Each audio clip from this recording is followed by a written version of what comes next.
let's move on to something else that I guess in its own way, Scott, is quite different in that there's a black man inside the KKK. Yes. This is BlackKklansman, of course, in which we join John David Washington's Ron Stallworth in Colorado Springs, 1972, as the first black policeman in the CSPD, hoping to make a mark, but running into some headwinds due to prejudice, and to be fair, also because he's just walked in the door. However, he's allowed to transfer to the undercover department when the local black student union, headed by Laura Harris as Patrice Dumas, organises a speech by ex-Black Panther Kwame Ture. What's supposed to be a simple observe and report turns into a relationship with Patrice, who's kept unappraised of Ron's day job due to her stance that all cops are bastards. At any rate, Ron's moved on to investigating a resurgent Ku Klux Klan, apparently brazen enough to advertise for members in the newspaper. Ron dials up, and Ryan Eggold's chapter leader Walter Breachway is eager to meet, which would perhaps present logistical issues for Ron, what with him being black and all. So, a white copper is drafted in to play a physical counterpart to phone Ron, namely Adam Driver's Flip Zimmerman, a lapsed Jew, so still a fairly spicy choice for the operation. But in short, the two work together to gain the confidence of the Klan in an effort to spoil their plans, be that burning crosses, or as Jasper Packeren's particularly nutty nutter, Felix Kendrickson pushes for, more explosive actions. Despite the subject matter, or in parts because of it, BlackKklansman is very funny. Particularly the phone relationship between Ron and head Klan jackass Topher Gracie's David Duke, with likeable performances from Washington, Driver and Harrier, and roundly hateable pantomime performances on the jackass side of the aisle. It is not, of course, subtle, in line with Lee's usual modus operandi. However, to be fair, it's not the sort of subject that brooks a lot of subtlety. There are not, in fact, good people on both sides, and even with that in mind, the point where the characters essentially harangue the audience for Donald Trump's existence perhaps seems a little bit much, but more successful is the reminder at the film's conclusion that these knuckle-dragging bigots are still knocking around in space here now, even if that does harsh out the mellow of perhaps the film's funniest moment. No justice, no enjoying the laughs in peace. All told, this is great stuff, the most commercially successful of Lee's recent works, which for once I'd argue actually reflects the quality of the work. Highly recommended. Yeah, I won't add too much, Scott, because I've actually talked about this film on the podcast before, when it was released, on one of our intermission episodes. Revisiting it now, which is, I think, the third time I've seen it. Right. I think it's still great. Yes. I assume you're utterly impressed with the exceptional effects work in creating Flip. Yes. Yes, from Adam Driver, of course, Hollywood's longest-running CG created actor. Is there an origin story to that belief, or did you just decide it one day? I've always wondered. I thought it'd be funny. Works for me. Obviously it isn't, but, you know. Well, I don't know. I keep bringing it up because it amuses me, so it's good enough for me. I've never been known not to flog a dead horse, so. Yeah, so I watched it twice in quite quick succession when it came out. I saw it in the cinema, and I think, did I see it in the cinema a second time? Or maybe just like quite soon after. But I've seen it twice and I really liked it. I think I even liked it more the second time. And then it's been a couple of years now since it came out, so I went back into it, and I find it every bit as enjoyable. There's some incredibly tense moments. It's got Spike Lee's signature thing, as far as I'm concerned, the actual signature thing of being able to put real humour in some really tense or powerful situations. Yeah. Something notably missing in Old Boy. And I'm sad to say, though, that I did notice the double dolly shot this time, which I wasn't really aware of as being even a thing before when the last time I watched BlackKklansman. But yeah, John David Washington is great. He's clearly inherited a lot of his genes from his dad. So I'll look forward to seeing more of him in the future. I think he was going to go and be an American football player at one point, was his idea. Yeah. He should stick to acting because, he's inherited a lot of good stuff from his dad there. And it's such an entertaining film. And what I had wondered was, I remember finding that last scene, which is another thing that comes up a lot in Spike Lee films, is like either you'll get a shot, somebody will mention something, you'll get a shot of like a bit of archive footage or a newspaper clipping or something, like something real. Yeah. That he puts in, it's more issue-driven films, kind of to, I guess, give them weight. And it's... So this film ends with footage of the woman being run down at the Charlottesville rally, the one with good people on both sides. Very fine people on both sides, I think was the actual phrase, wasn't it? Yeah. From that particular ass hat. And I was really affected by that in the cinema, and I wasn't sure if it would get me this time, and it really did.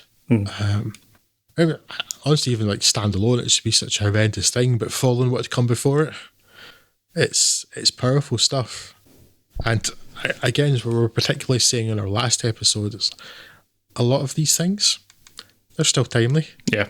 Unfortunately, not a lot has changed in many of the things, the events that this film covers. Yeah, it's a powerful film. It's a contender for Spike Lee's best film. Yes, absolutely. I'm not sure. I mean, I've not seen everything he's done. I've seen the bulk of it. And I think my vote would probably still be for Do the Right Thing, because there's a real energy to that. Yeah. Whereas this is... There's some of that energy, but it's more just like a decent story. Yeah. Without quite so much of like the rawness there, but it's so entertaining, and the performances are all great. And I kind of don't believe that Steve Buscemi has a brother. Yeah. Because this film is really annoying, and I found every time I've watched it that Steve Buscemi's brother Michael, who very rarely acts, sounds exactly like Steve Buscemi. Yes. And looks exactly like Steve Buscemi with a fake nose. And I'm convinced, in fact, it's Steve Buscemi with a fake nose. Is he pulling a man on the moon trick with a... Yeah. It's kind of, like, I subscribe to John Oliver's theory that there is only one Olsen twin moving really quickly. Yes.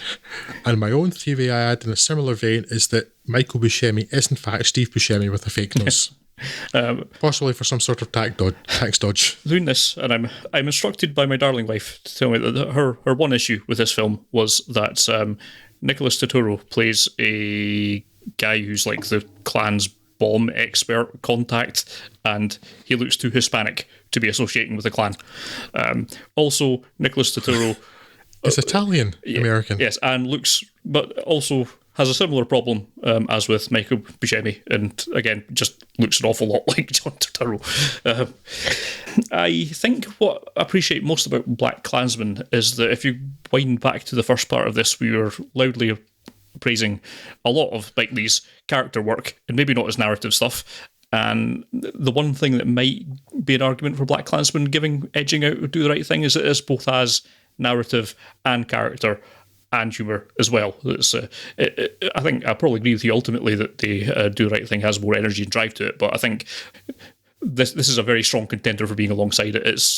It picks up a lot of the things that I might have knocked some of these early work for, and manages to make a much more cohesive package and much more easier to kind of roundly recommend to audiences that are perhaps not all that into the issues that Lee's presenting. This has the benefit of having a really great and engaging story to pull people in, and also give them a crash course in the importance of the topics and the politics that Lee brings to the table. So, yeah, I could make a strong argument for BlackKklansman if for being his best work, and I would certainly listen to anyone prepared to make that statement. Although, yes, what we're saying is watch both of them. Yeah, absolutely. I mean, I would set the documentary stuff aside because I think When the Live is Broke is an incredible film. Sure. And that could easily be a contender, but I think we'll set aside sort of non-fiction and fiction stuff. Mm-hmm. But yeah, I really like Malcolm X. I think it's just a notch below. Mm-hmm. But yeah, he's made a tremendous number of really good films, and then but all quite different too. Absolutely, yeah. But there are similar themes naturally. And Spike Lee has an axe to grind, and it's a legitimate axe, that should be ground. You want to get that properly sharp, like Spike. But I think I used that weapon in Skyrim. Legitimate axe, yeah. But yeah, this is really good. I think it's certainly one of his most cohesive, perhaps, most rounded narrative pieces. Mm-hmm. It's just, even without all the other stuff, it's just a fantastic story. Yes. And the fact that it's based on a true story, and to the best I can gather, quite close. If Flip basically didn't exist, I think Flip's kind of an amalgam of a number of people. So that I think takes away a wee bit from the fact that he was a Jewish man putting himself in danger when it wasn't actually a person that existed. I mean, it has a degree of truthiness to it, but there's an awful lot of invention on here. I mean, the whole character of Laura Harrier, the Patrick Dumas, didn't, as far as I can tell, exist in Ron's story. There's a lot of things that we put in there just to make it a film, and I don't begrudge it that. Yeah, but there is based on quite a lot of truth, and for some of the more far-fetched things. Yeah, the bits you wouldn't believe are the bits that are true. The rest of it's just filler. But the conversation at the end with David Duke on the phone, where he told them that he'd been speaking to a black man all this time, happened. So I heard that it didn't. I thought. That I'm sure that I'd heard that it did. Not so sure about that one, but yeah, if it did, it would be great. I choose to believe that it exists. Oh no! Wait, no. See, this is Wikipedia says it didn't happen, but I was sure I heard somewhere someone say that it did. I'll leave that one undecided just now because, well, Wikipedia, But anyway, yeah, I mean, it did happen that David Duke had spent all this time on the phone talking to a black man. It's like perhaps the point of contention is whether or when anybody found out. Yeah. Yes, whether one more of them happened or not is by the by. The fact that it happened at all is the point.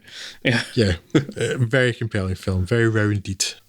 I mean, you can't really say that Lee's been sort of polished in his work because it started off pretty polished. You get from she's got to have it to do the right thing quite quickly. It's like, wow, this is powerful. Yeah.